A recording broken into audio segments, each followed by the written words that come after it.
Ya lo quité. Ya lo quité, será.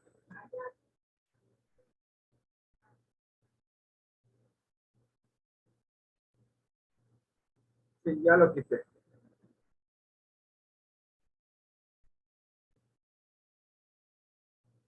Muy bien.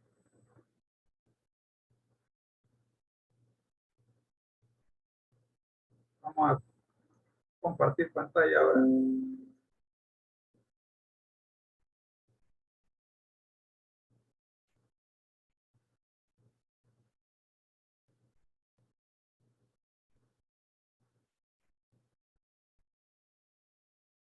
Bien, ahí está.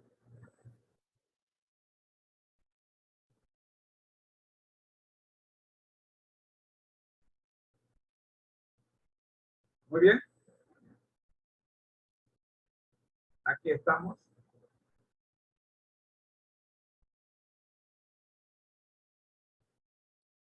Lección de escuela sabática para nuevos creyentes.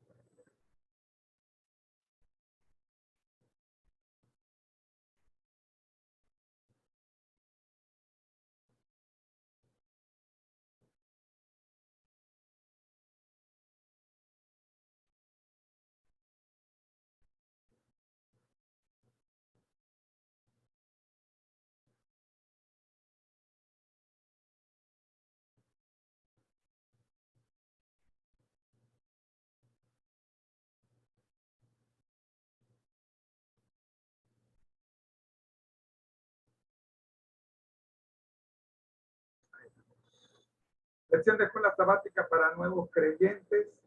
El poder de la palabra de Dios. Vida sana. Lección 8.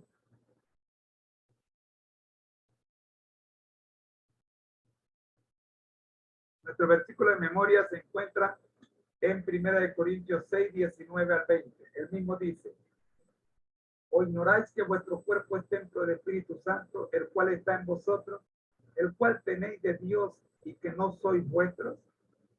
Porque habéis sido comprados por precio. Glorificad pues a Dios en vuestro cuerpo y en vuestro espíritu, los cuales son de Dios. Oramos. Nuestro Dios que está en el cielo, sea usted, Señor, con esta presentación, y que podamos, oh Dios, recibir palabra de lo alto. Guía en el nombre de Jesús. Amén. La Biblia en Levíticos 11 presenta los animales limpios e inmundos. ¿Cuáles animales dice la Biblia que no debemos comer? ¿Y cuáles son? ¿Cuáles sí podemos comer? Abra su Biblia en Levíticos 11.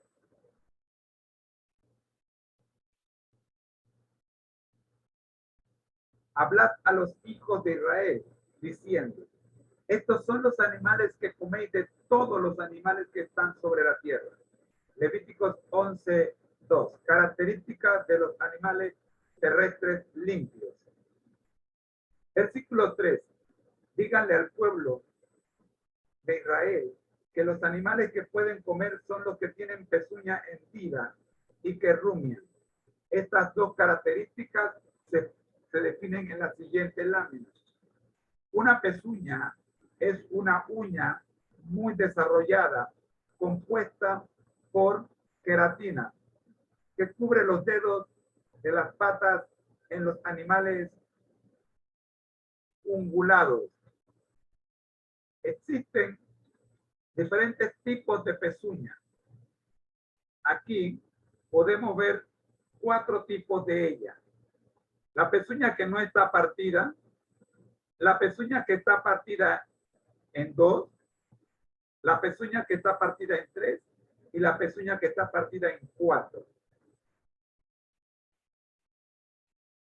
La Biblia identifica de los animales terrestres cuáles se pueden comer y dice que se parten las pezuñas, y mastican el bolo alimenticio. La Biblia identifica los alimentos limpios e impuros de la siguiente manera. En Levíticos 11:3 se lee: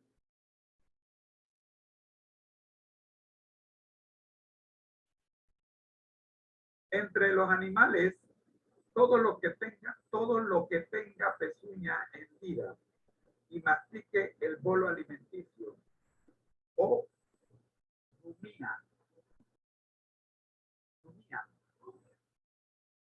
rumia, los podréis comer.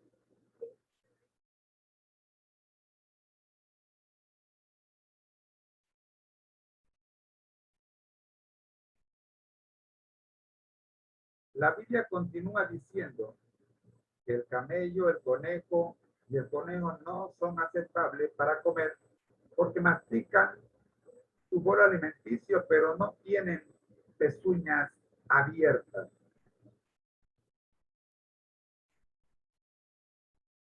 Pero, por otro lado, tampoco es aceptable comer cerdo.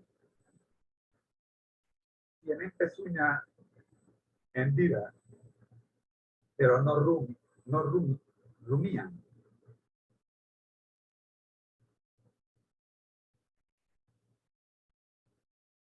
Son impuros para ti, dice Levíticos 11:7. Todos los demás animales terrestres están prohibidos por la Biblia, como los ratones y toda su descendencia, los reptiles y toda su descendencia, los anfibios y toda su descendencia, y los moluscos y toda su variedad.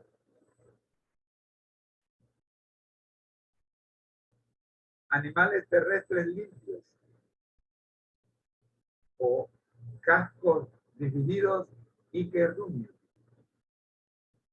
La lista de animales de la tierra limpios. Esta lista no es exhaustiva.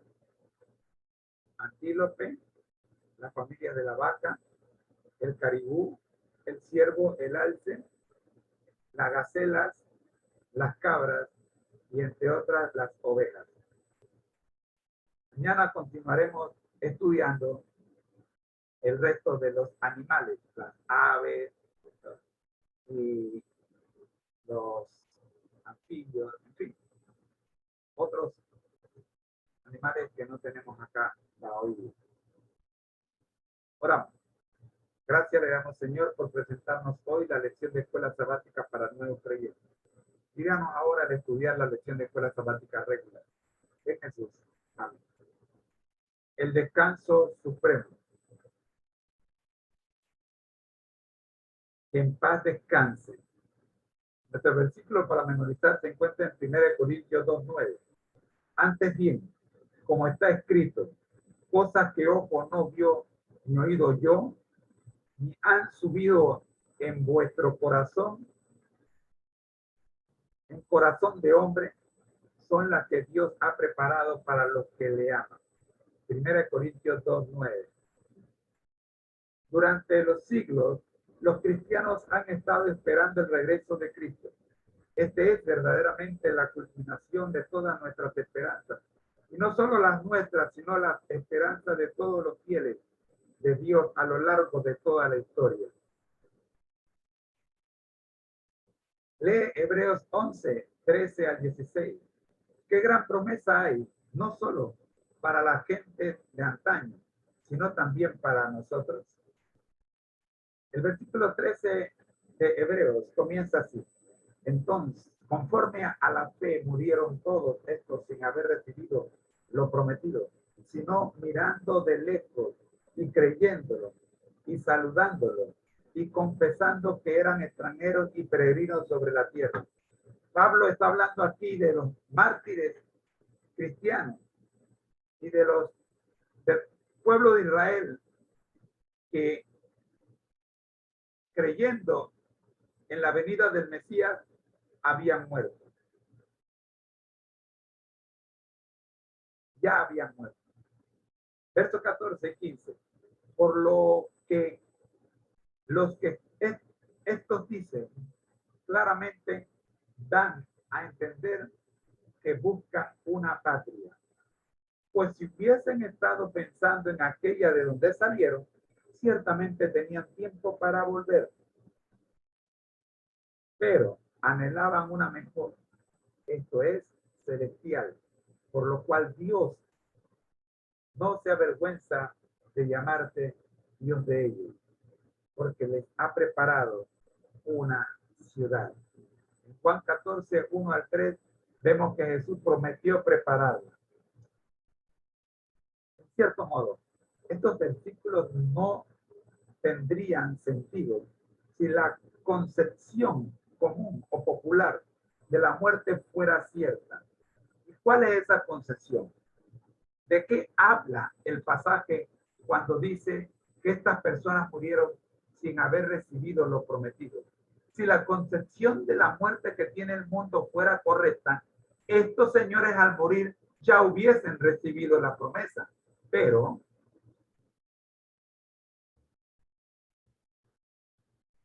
están muertas presuntamente, dice la tradición, en el cielo con Jesús. Están muertas.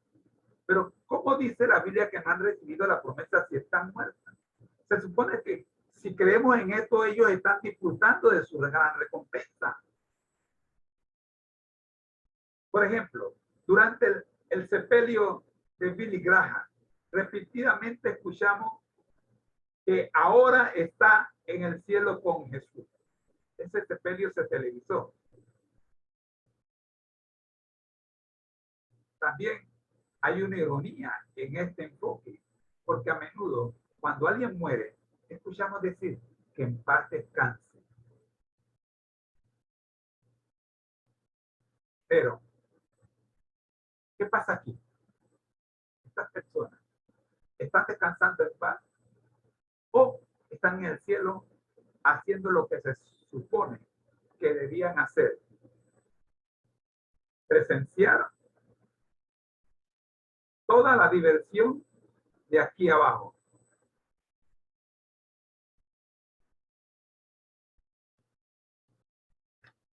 Para resolver este problema, Jesús describe el estado de la muerte en Juan 11:11. Dicho esto, les dijo después, nuestro amigo Lázaro duerme. Voy pues para despertarle. A decir verdad, la idea de despertar, descansar en paz, es lo que verdaderamente ocurre al morir. No, no están equivocados los que piensan que los muertos descansan en paz. No es así. Los muertos efectivamente están descansando, pero hay que saber una cosa. Para el creyente, la muerte es un asunto trivial. O sea, Cristo habla de ella como si fuera de poca importancia. El que guarda mi palabra, dice, nunca verá muerte, nunca sufrirá muerte.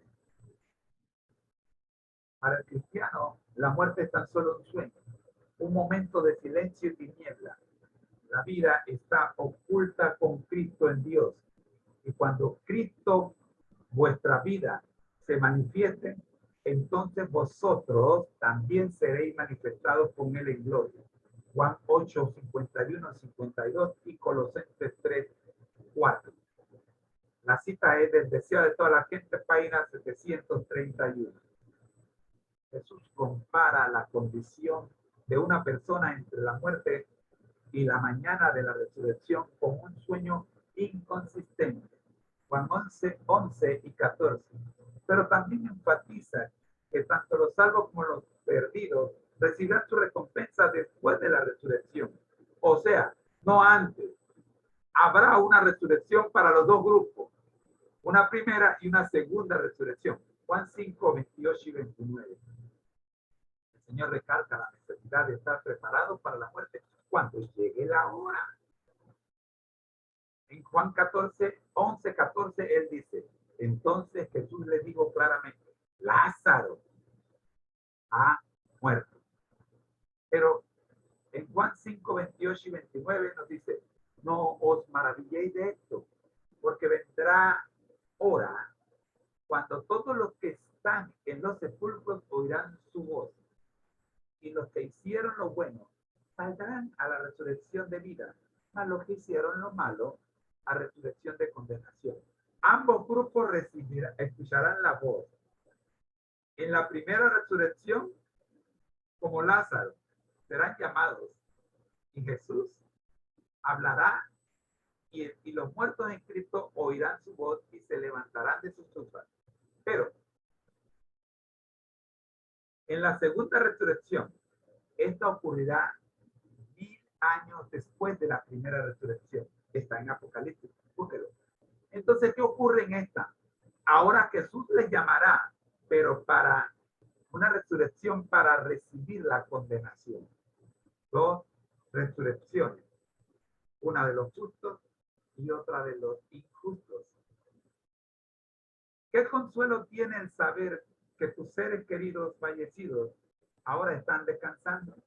El Espíritu Profecía, a través de la voz de nuestra querida esposa, nos presenta la respuesta a esta y nos aclara estos conceptos. Escuchemos.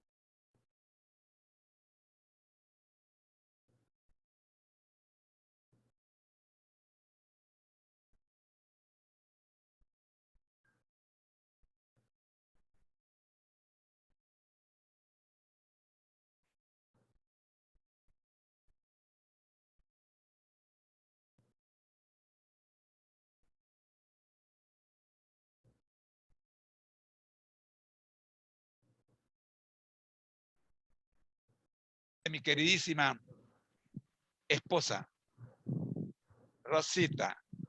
Dale, amor. Mientras tanto, les recuerdo que si usted llegó tarde a la transmisión, pues no se ha perdido nada, porque lo que estaba hablando solo para mí, porque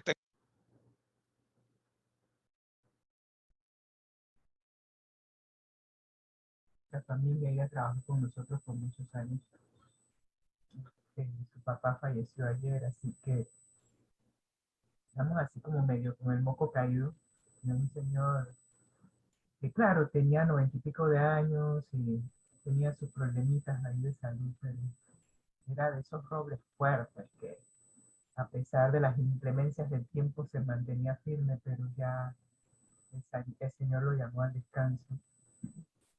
Y qué oportuno que estuvimos leyendo hoy 1 Corintios 15, que nos da la esperanza de que si Cristo venció la muerte, entonces todos aquellos que han muerto en Cristo tienen asegurada la victoria sobre la muerte.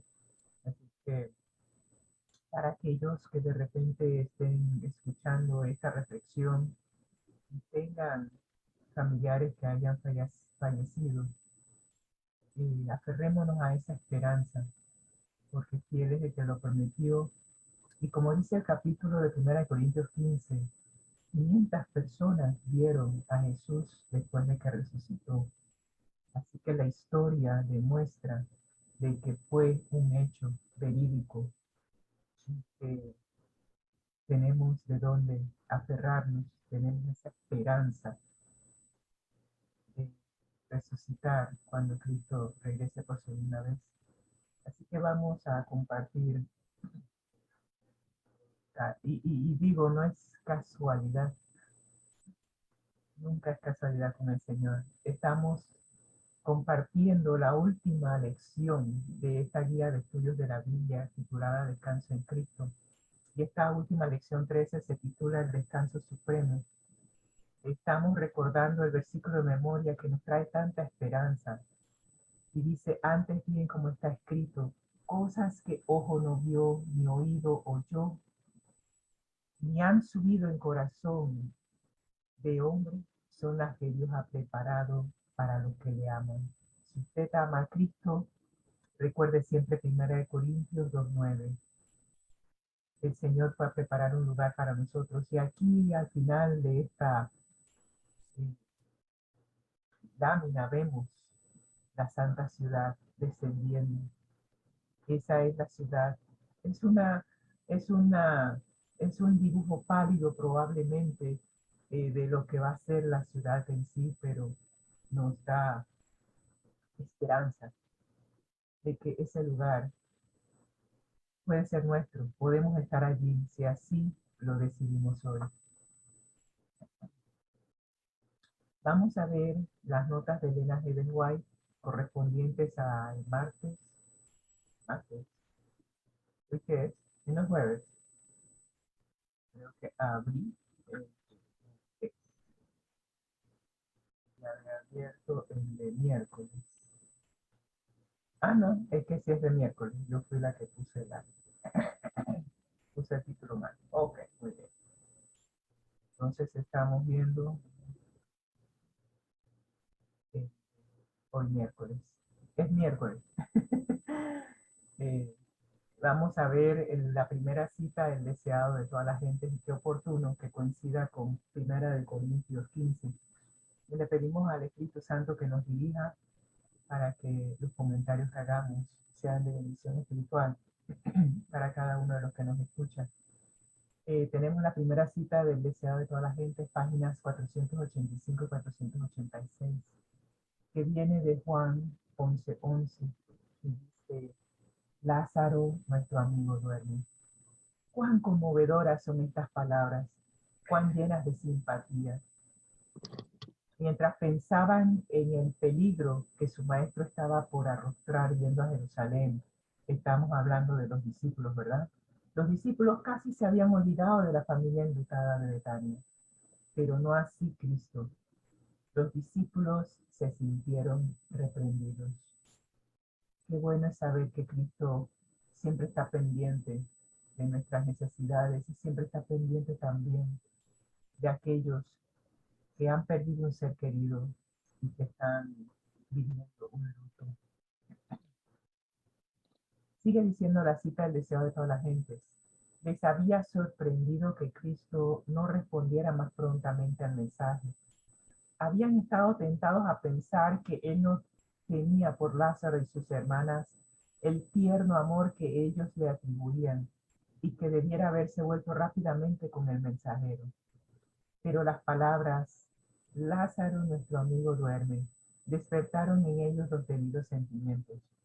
Quedaron convencidos de que Cristo no se había olvidado de sus amigos que sufrían. Yo recuerdo un texto que dice que todos aquellos que hemos aceptado a Jesús como nuestro Salvador personal, no solamente es nuestro hermano mayor, sino también nos considera su amigo. Así que somos amigos de Jesús y qué bueno es saber que Él nunca olvida a sus amigos que sufren. Siempre los tiene pendientes y siempre está vigilantes de estar con ellos, como prometió en Mateo 28:20, de que estaría con nosotros hasta el fin del mundo. Él está con nosotros en cada circunstancia, inclusive cuando perdemos a un ser querido. Sigue diciendo el deseo de todas las gentes. Dijeron entonces sus discípulos, Señor, si duerme, salvo estará. Mas esto decía Jesús de la muerte de Lázaro, y ellos pensaron que hablaba del reposar del sueño. Cristo presenta a sus hijos creyentes la muerte como un sueño. Su vida está oculta con Cristo en Dios. y hasta que suene la última trompeta, los que mueren dormirán en él. ¿Saben? Una vez que aprendí que la muerte es como un sueño para Dios, me di cuenta de que entonces todas las noches cuando yo me acuesto a dormir, es como, por decir algo, estar muerto, porque no hay conciencia de nada. Usted está en un sueño, no está consciente de lo que está sucediendo a su alrededor, si es que estuviese sucediendo algo. Y comparar la muerte como un sueño me quita ese temor, porque todas las noches me acuesto a dormir. Así que me da tranquilidad saber que el Señor haya comparado la muerte como un sueño. Le quita ese estrés y me quita ese temor y me da la seguridad de que mis familiares, mis allegados, mis amigos que han fallecido, están dormidos en el Señor. Y esta es la cita del deseo de toda la gente, es nuestro libro texto, página 485 y 486. Ahora tenemos una cita del conflicto de los siglos, página 532. A consecuencia del pecado de Adán, la muerte pasó a toda la raza humana. Qué lástima, ¿verdad? Adán no pensó en que el comer de ese fruto iba a causar tanto dolor a la raza humana. Todos descienden igualmente a la tumba, sigue diciendo la cita. Y debido a las disposiciones del plan de salvación, todos saldrán de los sepulcros. Pero hay una diferencia en los dos grupos que van a salir del sepulcro, porque hay dos grupos. Dice la cita de Hechos 24:15. Ha de haber resurrección de los muertos, así de justos como de injustos. Así que hay dos grupos, un grupo de justos y un grupo de injustos. Porque así como en Adán todos mueren, así también en Cristo todos serán vivificados. Quiere decir que a través de Adán entró la muerte y esa muerte pasó a toda la raza humana. Pero a través de la muerte y resurrección de Cristo, todos podemos ser vivificados, según 1 Corintios 15:22. Sigue diciendo el conflicto de los siglos, pero queda sentada una distinción entre las dos clases que serán resucitados. Todos los que están en los sepulcros oirán su voz, la voz del Hijo del Hombre, y los que hicieron bien saldrán a resurrección de vida, mas los que hicieron mal a resurrección de condenación. Eso es lo que dice la Biblia en Juan 5:28 y 29. Y yo quiero ser parte del primer grupo, como dice Primera de Tesalonicenses. Los muertos en Cristo resucitarán primero. Los que hayan hecho el bien resucitarán primero. Y como dice la gráfica que tenemos, pronto vendrá el día en que saldrán de sus oscuras tumbas todos aquellos que han muerto con la bendita esperanza de ver a Jesús cuando resuciten. Jesús lo prometió y Jesús siempre cumple sus promesas. Sigue diciendo el conflicto de los siglos. Los que hayan sido tenidos por dignos de resucitar para la vida son llamados dichosos y santos. Sobre tales, la segunda muerte no tiene poder. Y esa promesa la encontramos en Apocalipsis 26. Así que, ¿qué nos toca hacer a nosotros los que estamos vivos? Vivir conforme a la palabra de Dios. Vivir una vida de dicha y de santidad. Permitir que el Espíritu Santo more en este templo de barro. Permitir que el Espíritu Santo nos guíe hacia la patria celestial. Que cada paso que demos sea acercándonos a ese gran día cuando Cristo ha de venir por segunda vez para que finalmente seamos libres no solamente libres del pecado, sino también libres de la muerte. Porque como dice, no me acuerdo el texto, pero está en 1 Corintios 15, no me acuerdo el versículo que dice, ¿dónde está, oh muerte, tu aguijón? ¿Dónde está, oh muerte? ¿Dónde está, sepulcro, tu aguijón? ¿Dónde está, oh muerte, tu victoria? Gracias a Dios, cuando Cristo venga, ya la muerte no será un problema para nosotros, porque ya no existirá. Y hemos hecho los comentarios del conflicto de los siglos, página 532. Y ahora vamos a ver nuevamente nuestro libro texto, El deseado de todas las gentes, 15:55. de 1 Corintios. 1 Corintios 15:55. Gracias, gracias. Eso es cuando uno está, como quien dice, medio atribulado, y es que definitivamente lo que tiene que ver con la muerte siempre. Dice 1 Corintios 15:55, ¿dónde está, oh muerte, tu aguijón? ¿Dónde, oh sepulcro, tu victoria? Ya que el aguijón de la muerte es el pecado y el poder del pecado, la ley. Mas gracias sean dadas a Dios, que nos da la victoria por medio de nuestro Señor Jesucristo. Gracias, Señor, por esa victoria, porque el Señor venció la muerte y nos da esa victoria también sobre la muerte. Y sigue diciendo el deseado de toda la gente, pero ahora en página 586. Cristo va a venir en las nubes y con grande gloria. Le acompañará una multitud de ángeles resplandecientes. Vendrá para resucitar a los muertos y para transformar a los santos vivos de gloria en gloria. Cuando Cristo venga, va a haber dos grupos de salvos. Un grupo que va a resucitar de los muertos en la primera resurrección. Ese grupo es el que creyó que Jesús era su Salvador. Ese grupo creyó en las promesas descritas en la Biblia. Ese grupo creyó que cuando Cristo viniese, ellos resucitarían en la primera resurrección. Pero hay un grupo de santos vivos que no van a ver la muerte y que serán transformados. Este cuerpo mortal será vestido de incorrupción y de inmortalidad.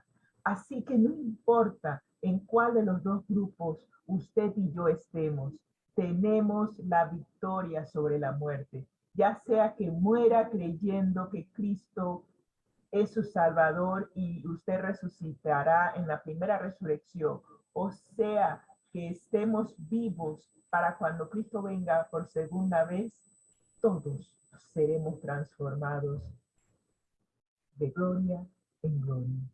Vendrá para honrar a los que le amaron y guardaron sus mandamientos y para llevarlos consigo a ese lugar que Él preparó para nosotros, que está descrito en Apocalipsis y que Él hizo la promesa en Juan 14 del 1 al 3, que donde Él esté, Él también quiere que nosotros estemos. Él no nos ha olvidado, ni tampoco ha olvidado esa promesa. Volveremos a unirnos. Se volverán a unir los eslabones de la gran familia de Dios. Y yo le doy gracias a Dios por esa promesa, que a pesar de que de repente el dolor de perder a un ser querido me abrume, tengo la promesa de que finalmente la muerte ya no será mi enemigo, ya la muerte no será mi aguijón, porque todos podremos obtener la victoria sobre la muerte en Cristo Jesús. Dice la cita del deseado de todas las gentes, cuando miramos a nuestros muertos, podemos pensar en la mañana en que la trompeta de Dios resonará, cuando los muertos serán levantados sin corrupción y nosotros seremos transformados. 1 Corintios 15:52. Aún un poco más y veremos al Rey en su hermosura. un poco más y enjugará toda lágrima de nuestros ojos. Un poco más y nos presentará delante de su gloria irreprensibles con grande alegría. Ese texto está en Judas 1:24. Solo un poco más. Me recuerda ese himno que canta los heraldos del rey. Solo un poco más. Veremos a nuestro Salvador Cristo Jesús viviendo en gloria. Amén. Yo quiero estar allí y te invito a que tú también estés allí. Lo único que tienes que hacer es aceptar esta promesa y aceptar a Jesús, que Él sea tu Salvador, pero no solamente tu Salvador, que Él pueda morar en este templo. El templo del Espíritu Santo somos nosotros. Si permitimos que el Espíritu Santo more en nuestra mente, Él nos guiará a toda verdad y nos transformará nuestro carácter para que podamos reflejar el carácter de Cristo. Y poco a poco nos pareceremos tanto a Jesús que cuando Él venga, lo único que tendrá que transformar será este cuerpo, porque ya nuestra mente será la mente de Cristo. Si tú y yo permanecemos fieles y firmes hasta el fin, podremos disfrutar de esta transformación. Si así lo deseas, vamos a orar. Señor, gracias por las promesas que nos das y más esta promesa de victoria sobre la muerte. Esta promesa es la que llevo en lo más profundo de mi ser, porque finalmente cuando tú vengas podremos volver a ver a mami, podremos volver a ver a papi, a nuestros hermanos, a nuestros seres queridos, personas que extrañamos ahora mismo, pero que ahora ellos duermen en la bendita esperanza. Señor, ayúdanos a ser fieles, permanecer fieles hasta el fin, porque tú has prometido que aquellos que permanezcan fieles hasta el fin recibirán la corona de vida eterna. Nunca más la aparecerá para atormentarnos, porque será destruida con tu segunda venida. Y doy gracias, Señor, porque la prueba de ello es tu resurrección. Tú resucitaste para ser el primer fruto de esa promesa. Y por eso tenemos la garantía de que como esas 500 personas que te vieron cuando resucitaste, Señor, nosotros tenemos la certeza de que la resurrección es cierta.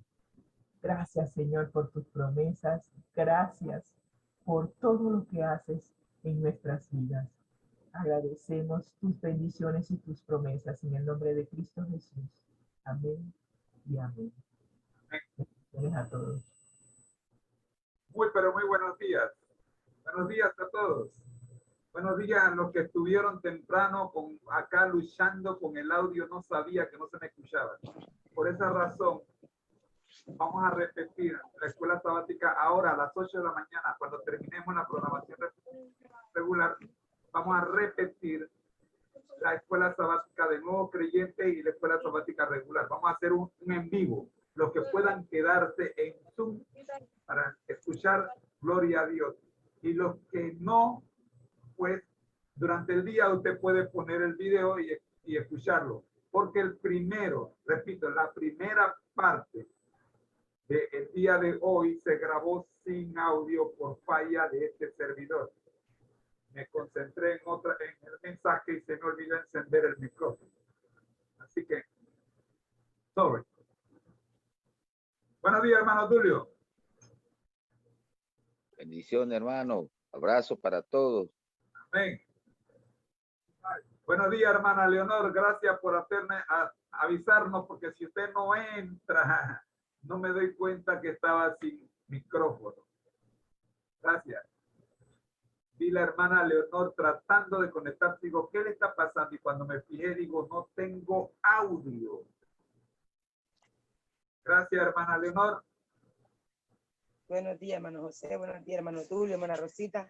Y a Yo, todos los que están por la plataforma. Buen día, Dios me los guarde. yo estaba orando a Dios para saber si a usted le había llegado el mensaje que no estamos transmitiendo en YouTube esta semana. Reiniciamos la transmisión en YouTube a partir del próximo martes o miércoles. Solo estamos en Instagram y Facebook. Así es que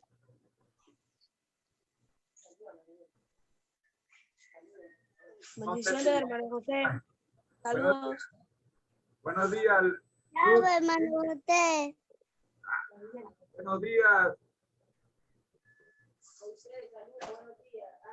Buenos días, Moisés. Buenos días, chicos. Ese no soy yo, ese es mi sobrino. Al sobrino. Oh, el sobrino. Mira, Alan. Moisés ya tiene sobrino. Santo Dios. Ese es Alan. Alan. Bendiciones, hermano José. Que Dios me bendiga a todos que están en la plataforma. Amén. Gracias, hijo. Qué bien. Lucy. A todos los que están en la plataforma. Muy bien. Muy bien. Hermoso. Nos José. gozamos en compartir con ustedes la palabra de Dios, mis pequeños. Gracias. Vamos entonces Va a saludar. Ahí está. tirar el plato fuerte del día de hoy. Hola, hermano José. Bendiciones a todos. Soy Lorena. Lorena, buenos días, Lorena. Bendiciones para ti también y toda tu familia. Vamos a ver entonces. Chao, hermano José. Oh, ¿y quién es esta? Ruti. Ah, ahí está. Ese es Moisés, ese no es Ruti. No. Yo soy Alan. Alan. Ah, tú eres Alan. Te pareces a Moisés. Alan se parece a Moisés. Usted me quiere mover loco a mí. No es así. Dios es otra. Moisés es otro. Ah, ok. Está bien. Muy bien. Qué lindo tenerlos a ustedes acá conectados. Vamos a tratar de hablar en el lenguaje que ustedes no puedan entender. Están conectados. Bien. Bien, vamos a apagar la cámara para que no consuman data. Amén. Hermano Tulio, regáleme la oración, por favor. Oramos, Padre nuestro que estás en el cielo, gracias por este nuevo día. Te pedimos que al estudiar el cielo a toda la gente sea usted el que nos dirige. En Jesús, amén. Amén. Capítulo 8, la visita de Pascua. Esta visita de Pascua está candente. Vamos rápidamente a hacer un resumen de por dónde andamos. Nuestro versículo clave es Lucas 2:49. Entonces él le dijo, ¿por qué me buscabais? ¿No sabéis o no sabíais que en los negocios de mi padre me es necesario estar? El pensamiento clave nos dice, hermano Tulio, ¿puede leerlo? Vamos a ver, hermano. Capítulo 8, visita de Pascua, pensamiento clave. Sería bueno que cada día dedicáramos una hora de reflexión a los acontecimientos de la vida de Cristo. Deberíamos tomarla punto por punto y dejar que la imaginación se posesione de cada escena, especialmente de las finales.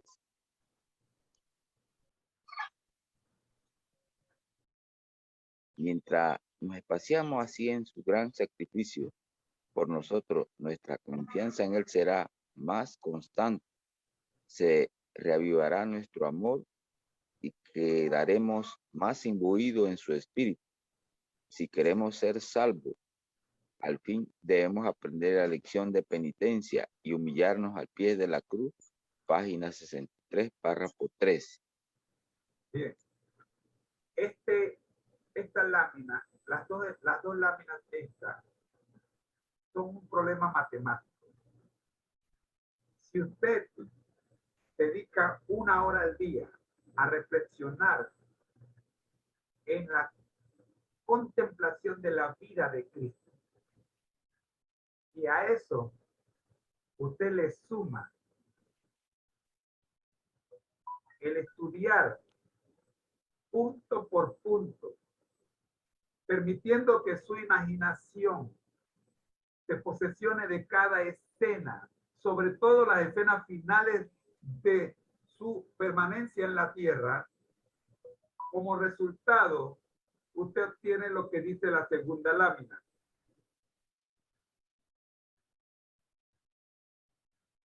Nuestra confianza en Él será más constante.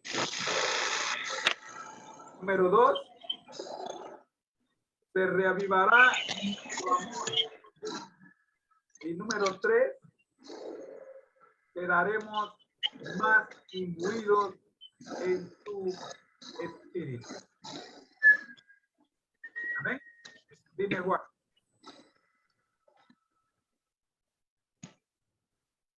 Está bien, estaba escuchando, disculpa. Bien. Buenos días, buenos días. No me había saludado, disculpa, no me había saludado, viejo.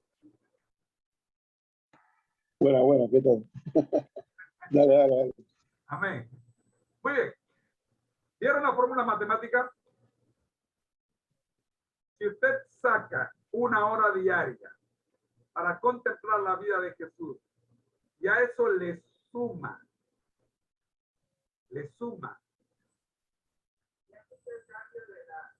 la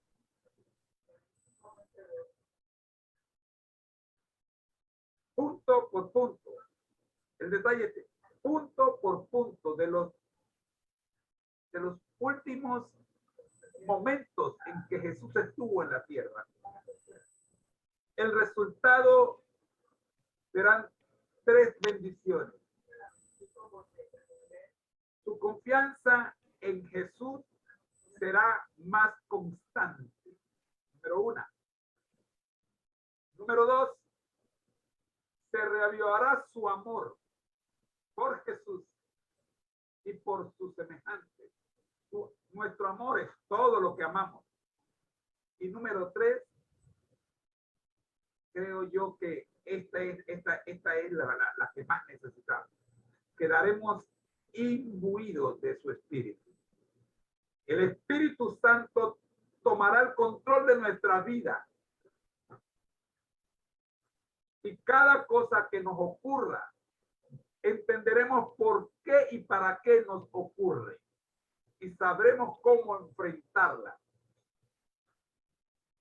Entonces, si usted está pasando por una tormenta y usted está desesperado, aquí está la solución. Dedíquele 1 hora, más claro no puede estar el texto. Dedíquele 1 hora a reflexionar sobre la vida de Cristo. 1 hora diaria. Vida de Cristo hasta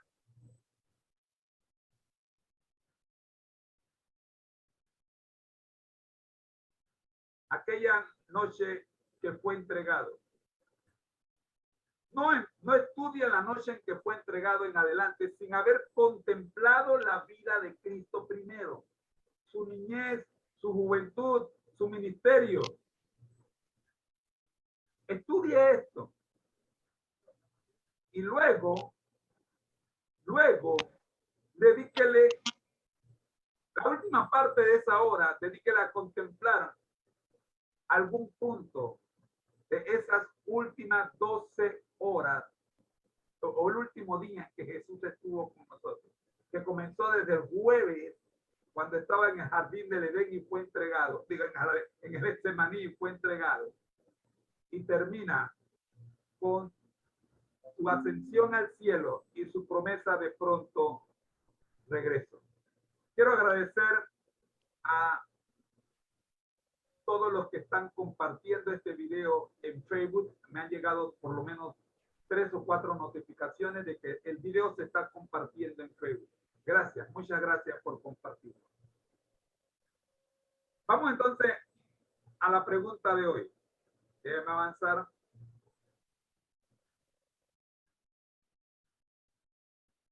Vamos a avanzar hasta la pregunta de hoy.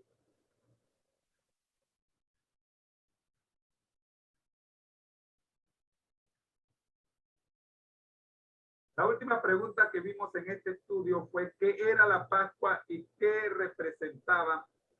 ¿Cómo lo celebraba el pueblo en los días de Cristo? Respuesta. El Señor había ordenado que la Pascua fuese observada anualmente. Y dijo él, cuando os dijeren vuestros hijos, cuando os dijeren vuestros hijos, o sea, cuando pregunten vuestros hijos, ¿qué rito es este vuestro? Vosotros responderéis, es la víctima de la Pascua de Jehová, el cual pasó las casas de los hijos de Israel en Egipto, cuando hirió a los egipcios. Como nosotros ya hicimos el resumen de esta pregunta y vimos su respuesta, vamos a la pregunta 4.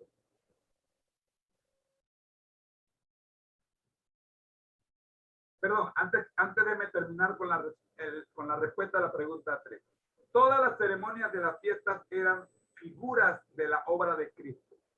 El cordero inmolado, el pan sin levadura, la gavilla de las primicias, representaban al Salvador.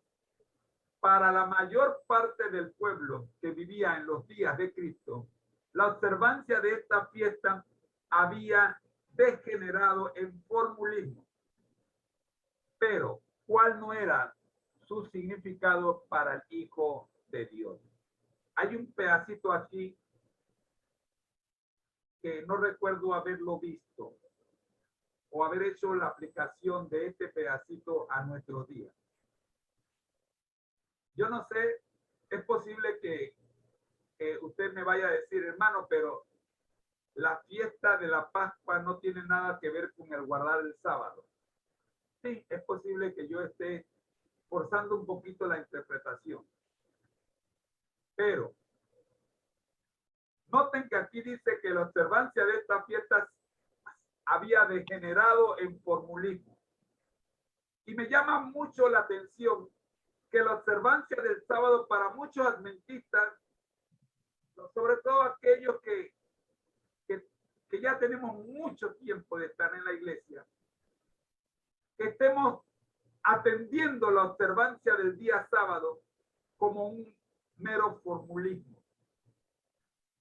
Y no le demos la importancia al día que en verdad amerita.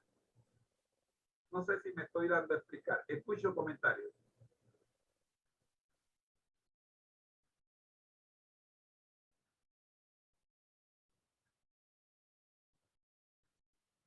¿Están bien?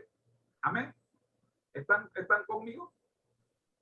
Yo sí pienso, José, que antes de la pandemia nosotros habíamos, no sé, quedado como en una rutina.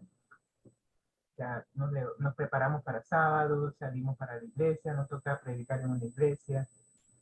Y de tanto hacer lo mismo, a pesar de que nosotros en nuestra condición pues de apoyar a las iglesias pequeñas, íbamos a diferentes iglesias y eso pues altera un poco la rutina. Sin embargo, se volvió rutinario ir a diferentes iglesias todos los sábados. Y yo siento como que de repente uno cae en una rutina y pierde el sentido del sábado, pierde a veces inclusive la espiritualidad del sábado. Yo no sé de ustedes, pero así es como yo siento que de repente había degenerado y la pandemia lo que hizo fue despertarme y hacerme ver lo importante que es estar en una relación con Cristo y a la vez no caer en rutina. Yo creo que ahí es en donde está el detalle. Cuando tú repites las cosas, se forma el hábito. Y el hábito es bueno. Ir a la iglesia los sábados es un buen hábito. Pero si solamente es un buen hábito, se pierde la espiritualidad. Como dijo el pastor Peralta anoche, hay muchas personas que vienen a la iglesia y tocan a Cristo como cualquier otra persona, pero no tocamos a Cristo con el Espíritu. Muchas personas llegan a la iglesia y se van así como llegaron. Y yo siento que debo recordar siempre que cuando voy a la iglesia, debo ir pensando que voy a tener un encuentro personal con Jesús. Y que cuando voy a la iglesia, no importa quién predique, que fue algo que estuve hablando con mi papá ayer, no importa quién predique, el Espíritu Santo se encarga de extraer de ese mensaje algo en la cual yo puedo crecer espiritualmente. Y si le pongo atención, el Espíritu Santo me va a llevar a eso, a que cada sábado, cada día, se restaure la imagen de Cristo en mí, se restaure la mente de Cristo en mí. De tal manera de que esa transformación de carácter me prepare para entonces recibir la transformación física que Cristo ha prometido en su segunda venida. Y ahí es en donde está el detalle.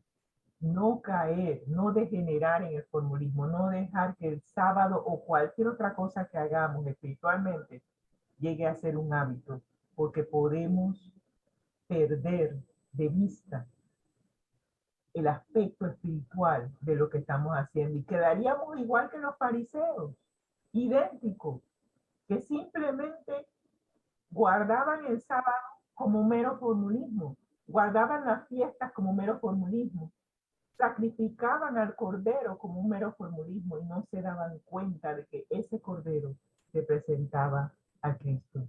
Y ojalá que nosotros no caigamos en el mismo error que ellos cayeron.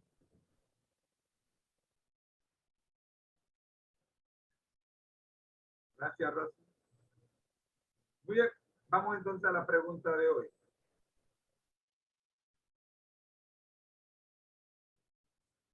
¿Qué se le reveló a Jesús cuando fue por primera vez al templo? Página 57 del Deseado de toda la gente, el párrafo 4, el mismo empieza con la frase por primera vez y termina con la frase al Salvador. Luego en la página 58, el primer párrafo empieza con la frase arrobado en la contemplación y termina con la frase con fue y termina con fue dejado atrás. Hermano Tulio, le dejo a usted la lectura. Amén. Dice, por primera vez el niño Jesús miraba el templo, veía a los sacerdotes de albos vestidos cumplir su solemne misterio, contemplaba la sangrante víctima sobre el altar del sacrificio, juntamente con los sacerdotes se inclinaba en oración mientras que la nube de incienso ascendía delante de Dios. Juntamente con los adoradores.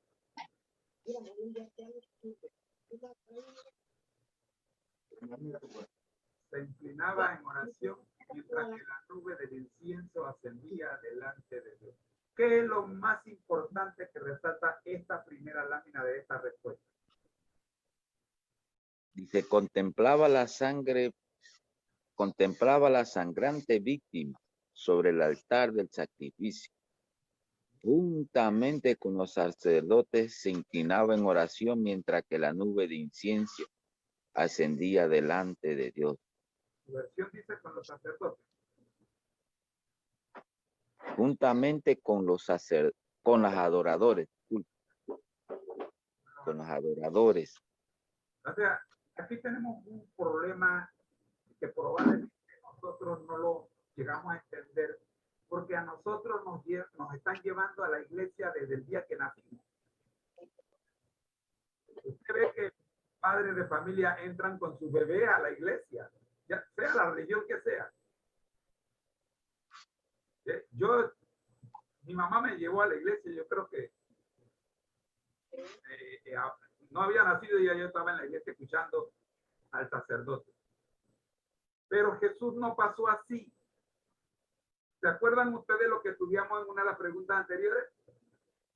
¿Cuál era la costumbre en la educación de los judíos? ¿A qué edad el niño era llevado por primera vez a presenciar la adoración? Cuando cumplía los 12 años. Entonces, para Jesús todo lo que estaba viendo como niño era nuevo. Estaba mirando. Recuerden que Jesús, siendo niño, tampoco podía utilizar su poder como Dios. Tenía que depender enteramente de su Padre.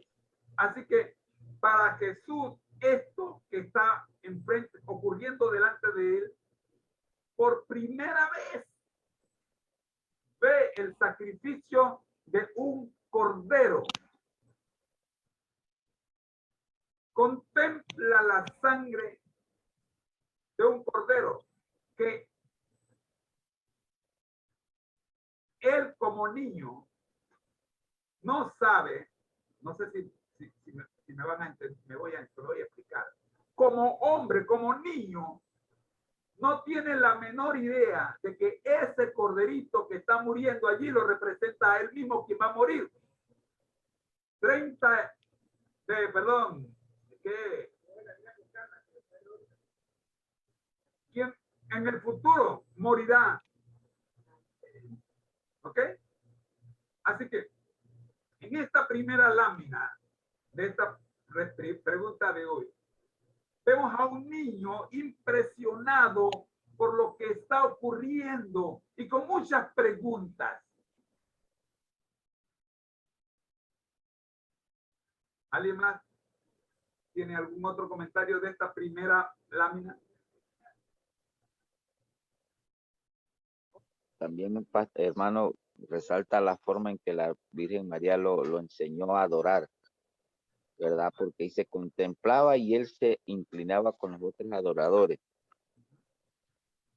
O sea, el sentido de reverencia y de respeto era alto en Jesús. Trabajo que habían hecho sus padres. Sí. Entonces los padres tienen una responsabilidad. Bien, avanzamos. Siguiente lámina. Mano tuya.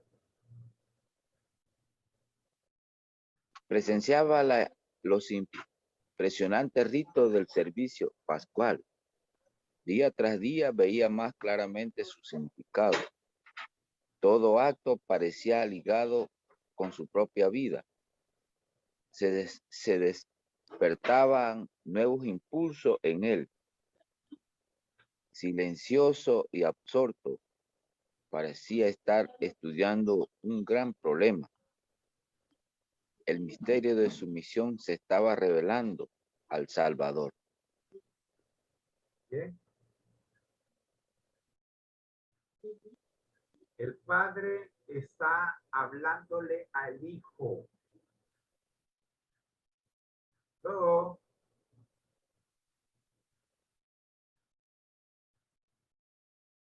el padre era el responsable de la educación de su hijo. El padre, no me refiero a José, no me refiero a María, me refiero al padre, aquel que envió a su hijo a este planeta a cumplir una misión, pero lo envía en forma de hombre. Ahora este niño con 12 años contempla los eventos que ocurren delante sus ojos y se ve a sí mismo, poquito a poquito va resolviendo el problema, porque el Padre le está identificando el concepto de su misión como niño. Ha sido preparado por sus padres para este momento, pero de aquí en adelante, a ver si lo digo bien, el que toma la rienda de la misión de Jesús es el propio Padre. Amén. Este acto marca la separación y entre la responsabilidad de los padres terrenales y ahora la responsabilidad queda totalmente sobre el Padre Celestial. Es por ello que cuando pasa lo que pasa después, él le dice a sus padres terrenales que si ellos no sabían que en los negocios de su padre debe estar, porque justamente el Padre Celestial se le reveló al momento de ver todos los sacrificios y todo lo que se estaba haciendo en el templo. Y ya él se da cuenta de que un Padre que no es terrenal, sino celestial. Qué maravilloso es ver cómo el Padre se reveló a su Hijo. Y de esa misma manera, el Padre se revela a nosotros, sus hijos. Porque a veces pensamos que todas estas cosas fueron escritas solamente para Jesús y que solamente funcionan con Jesús, pero eso no es cierto. Así como el Padre Celestial se le reveló al Salvador del mundo, así mismo se comunica con nosotros y nos dará a conocer cuál es la misión que cada uno debe realizar dentro de su vida. Lo dejo hasta allí. Cuando yo cumplí 12 años, mi jefe scout, el pastor Teodoro Key, me invitó por primera vez a su iglesia a escuchar un sermón que predicó en la iglesia era la Catedral de Vida. A esa edad, por las instrucciones recibidas en la Catedral de Vida, me percaté que lo que había recibido hasta los 12 años estaba incompleto. De los 12 años en adelante, hasta cumplidos 18, 19 años, estuve estudiando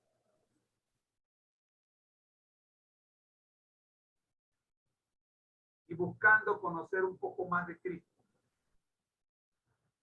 Y entonces, como dijo Pablo, empezó a ocurrir en mi vida lo que dice Pablo en el capítulo 7 y el versículo 15 en adelante. Que dice, lo que hago no lo entiendo, pues no lo hago, pues no hago lo que quiero. Empiezo otra vez. Lo que hago no lo entiendo, pues no hago lo que quiero, sino lo que detesto, eso hago. A los 12 años, después de conocer a Cristo, después de haber asistido a la iglesia en muchas ocasiones y alabar a Cristo, también empezó una pugna en mi mente. ¿Qué hago? ¿Lo que hacen los jóvenes de la iglesia o lo que hacen mis compañeros de barrio? No sé si me estoy explicando. Y aun cuando no quería hacer lo que hacían los compañeros en el barrio, terminaba haciéndolo.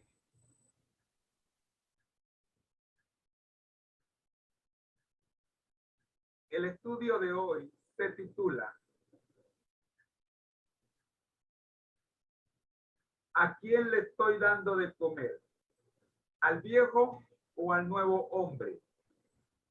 Solo lucha el que se ha convertido, pues está en el camino angosto. Solo el que ha conocido a Cristo tiene lucha. ¿Aló? Solo el que ha conocido a Cristo pasa por la experiencia de Romanos 7:15, experiencia del apóstol Pablo.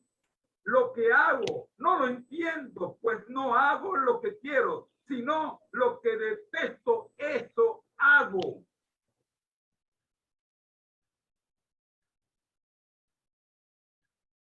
Desde los 12 años, mi vida empezó a luchar. Y es que a los 12 años mi conversión empezó a darse. Si no hubiese sido por esa invitación a escuchar, hablar de Cristo, no hubiese comenzado en mí esa lucha que me llevó a la edad de 22 años a tomar la decisión de bautizarme y salir de la iglesia popular y entrar con el pueblo de Dios en la iglesia adventista del séptimo día. No queriendo decir con esto que estando en la iglesia popular no era hijo de Dios, no. Solo que estando en la iglesia popular no tenía la lucha que tiene el convertido. El convertido tiene la lucha entre hacer lo que Dios dice y no hacerlo. El que no está convertido no tiene ese problema porque hace lo que a él bien le parece. Todo el mundo toma licor y si él toma licor no está mal, todo el mundo lo hace.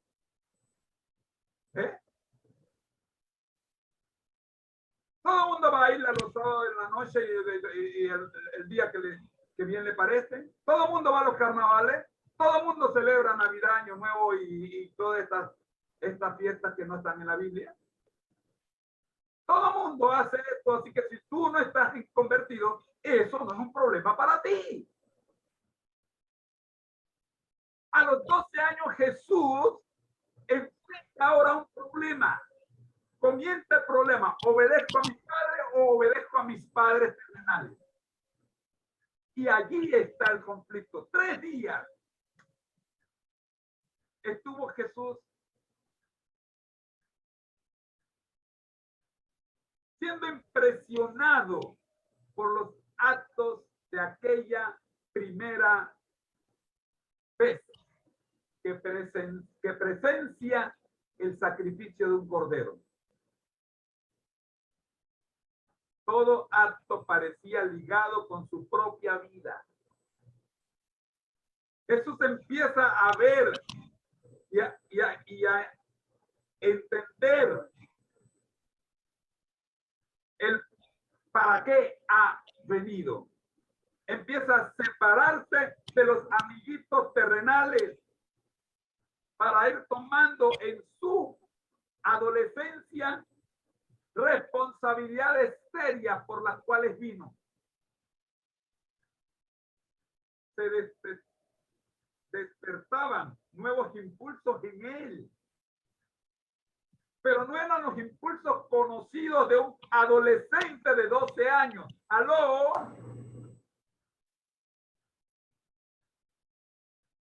No era aquel impulso de jugar fútbol, de jugar canica, de jugar videojuegos. Hoy día ya no se juega ni fútbol, ni canicas, ni jugar la tiene, que a mí me gustaba a los 12 años jugar la tiene, la lata.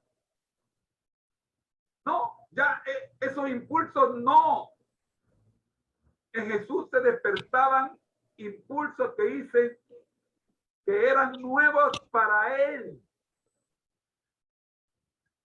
Aquel deseo de obedecer a su padre.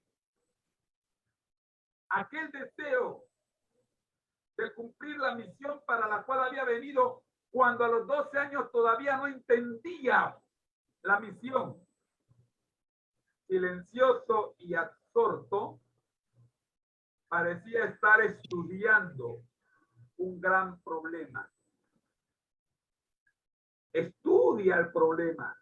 Ese corderito que acaban de sacrificar me representa a mí. Jesús mira, contempla su futuro.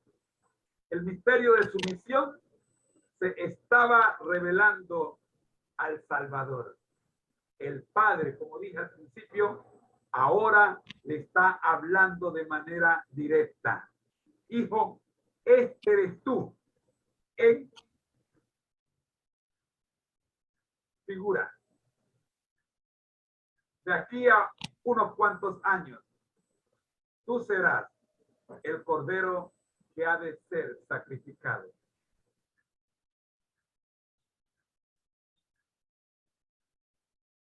Esta es la pregunta de hoy, hermanos. ¿Qué se le reveló a Jesús cuando fue por primera vez al templo? Respuesta. Todo acto parecía ligado con su propia vida. Número 1. Número 2. Se despertaban nuevos impulsos en él. Número 3. Silencioso y absorto, parecía estar estudiando un gran problema. Y cerramos la respuesta con lo más impresionante de toda esta respuesta. El misterio de su misión se estaba revelando al Salvador. 4 puntos se le revelaron a Jesús en esta primera visita al templo. Pasemos al minuto de las palabras finales por cada uno de los participantes y luego tendremos la oración final por nuestro hermano Odulio. Comenzamos entonces con el hermano Juan Piña, luego la hermana Leonor y cerramos con el hermano hermano Odulio. Oye, antes de que te vayas, hay algo que yo no sé de ustedes, pero pónganse en el lugar de Jesús por un instante. Si ustedes tienen 12 años, primera vez van al templo y de repente escuchan una voz hablando en su mente diciéndoles que ese cordero que está allí lo representa a él. ¿Cómo se sentirían ustedes? Nada más tenemos 12 años y se nos está revelando algo que realmente va por encima de nuestra capacidad como niños.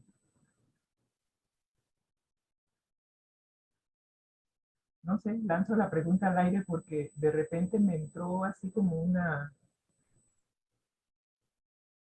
No sé.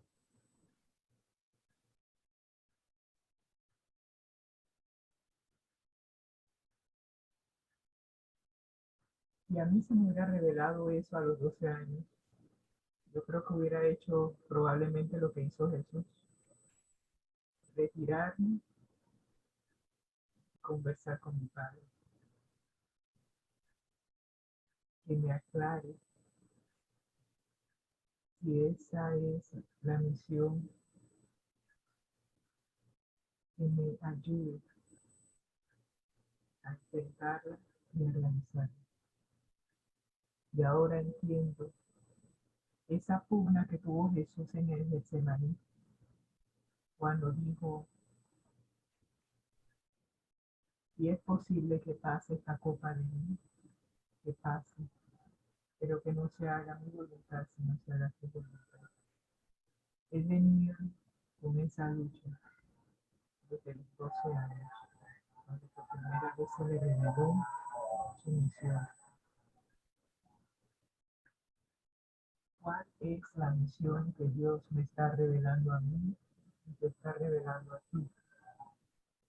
¿Estamos nosotros cumpliendo con la misión que nos ha dado? Y esa es la pregunta que queda. Cada uno tendrá que responder porque de que Dios nos da una misión a todos nos la da.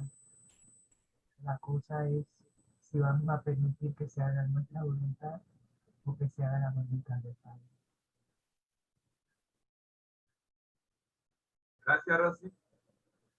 Hermano Juan Piña, palabras finales con respecto a esta pregunta. En realidad, ya Jesucristo desde su infancia sabía cuál era su misión. Obviamente, él sabía cuál era lo que tenía que hacer, y cuál era en realidad, él era la persona que tenía que sacrificar. Obviamente, no sé, quizá en el curso de su vida, él sabía todo lo que iba a pasar. No creo que en el cuarto examen tuvo dudas, nada, sino que simplemente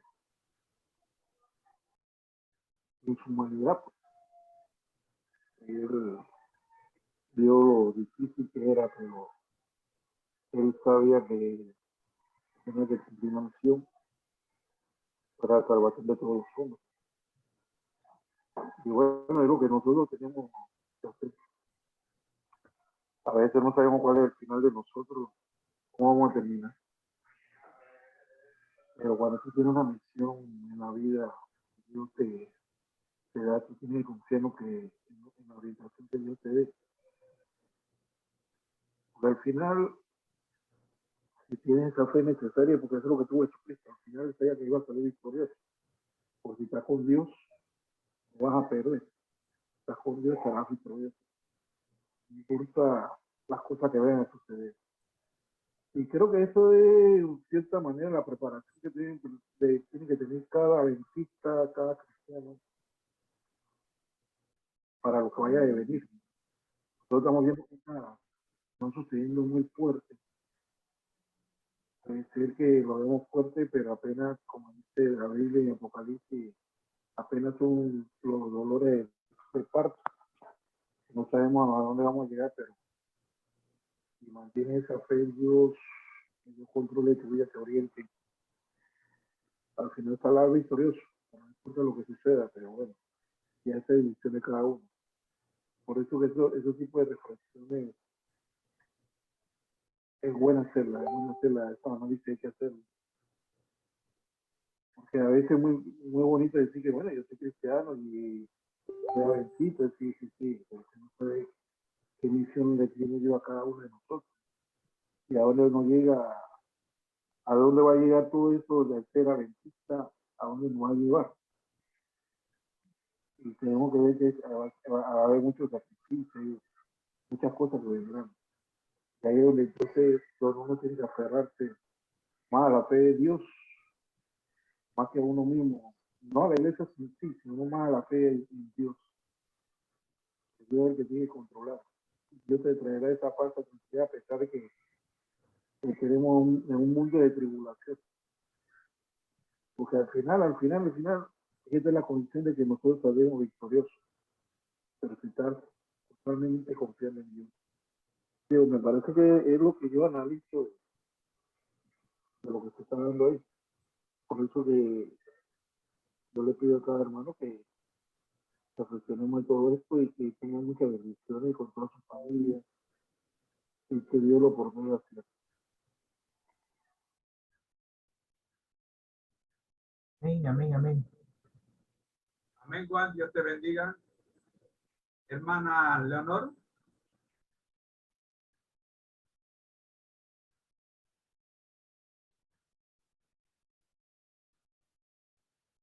Tiene el micrófono desactivado.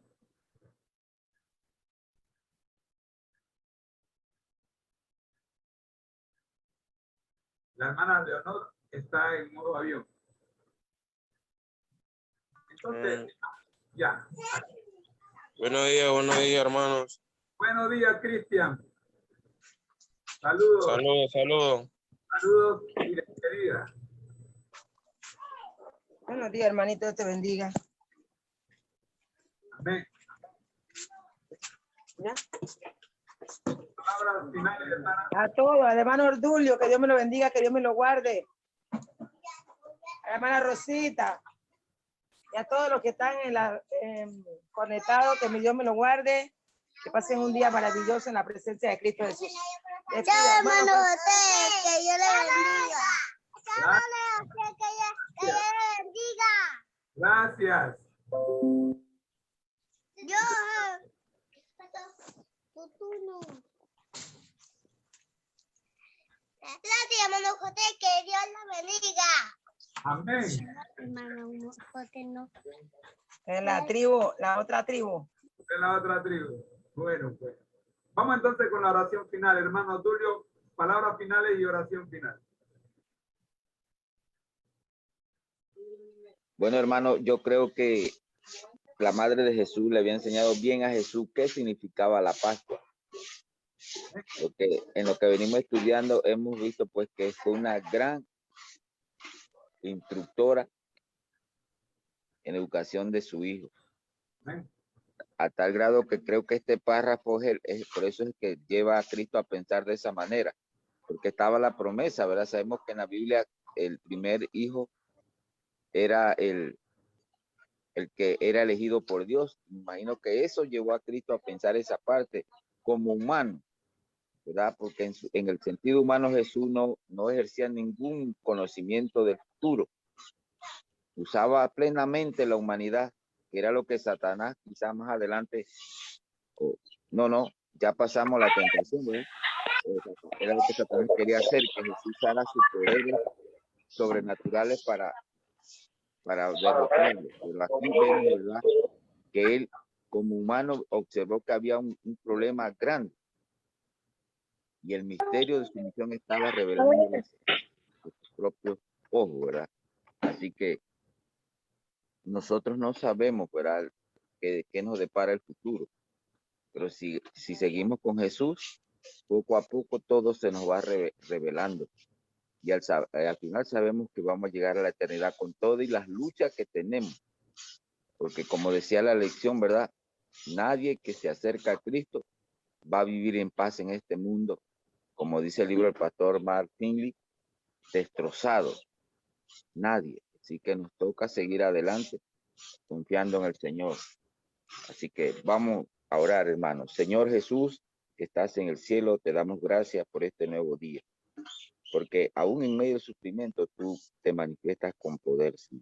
Quiero ponerte a mi familia toda en tus manos de amor, a mis hermanos, a los bebés que hoy hablando, Señor, para que tú los guíes hoy y los protejas.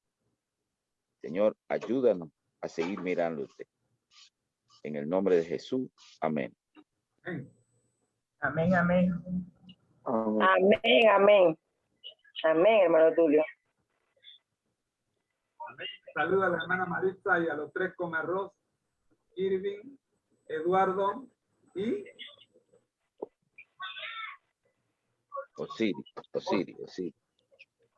siempre digo que no se me va a olvidar y se me olvidó Osiris.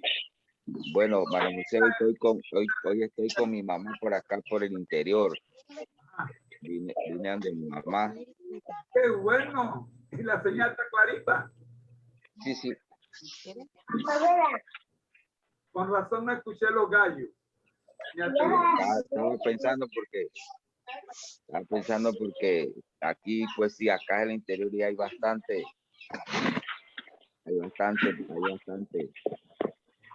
hay más bulla. Así que estoy por aquí con mi mamá.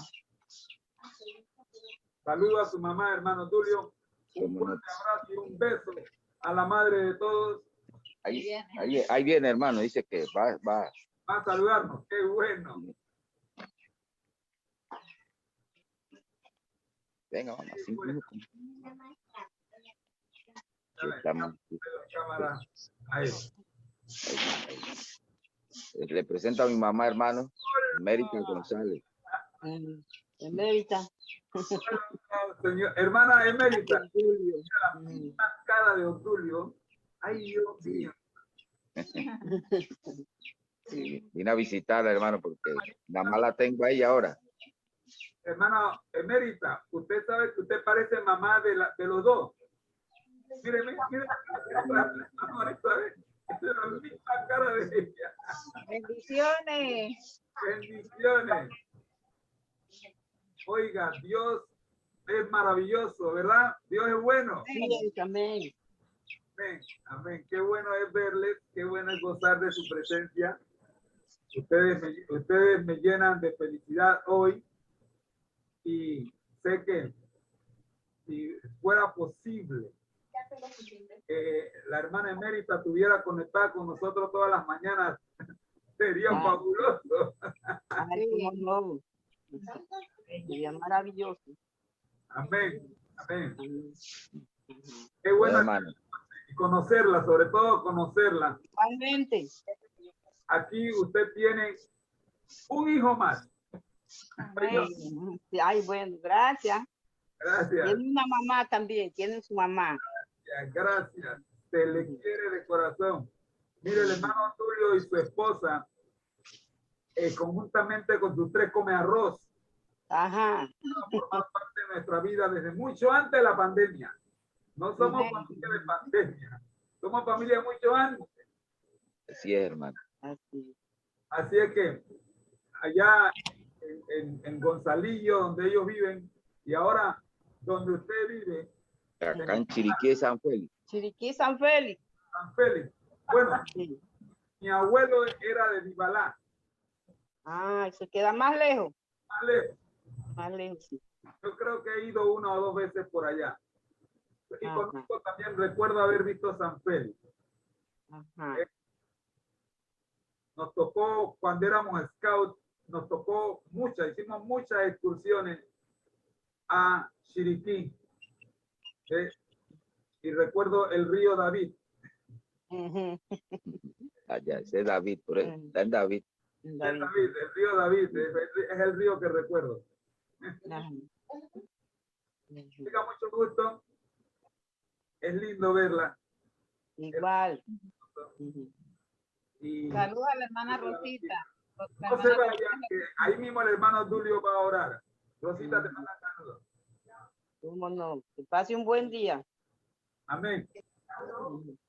¿Ya oró? Ah, perdón, es que con la emoción de verla, bueno, yo quiero orar por esta familia. Amén. Déjeme orar Amén. por esta familia. Nuestro Dios que está en el cielo, gracias, Señor, por tu maravillosa obra de poder permitir que la señal llegue perfectamente bien a San Félix, Chiriquí. Gracias, Señor. Queremos orar por la familia de la hermana Emérita, la familia Tencio. Oh Padre Santo, cuida y protégele y permite, oh Señor, que ella se mantenga conectada a Jesús todos los días de su vida. Bendice, oh Padre Santo, a la hermana Maritza, a Osiris, a Irving y a Eduardo y al resto de la familia. Con el comandante, el hermano Tulio. Que ellos puedan, Señor, ver en él siempre la imagen de Jesús. Oramos en el nombre del Padre, del Hijo y del Espíritu Santo. Amén.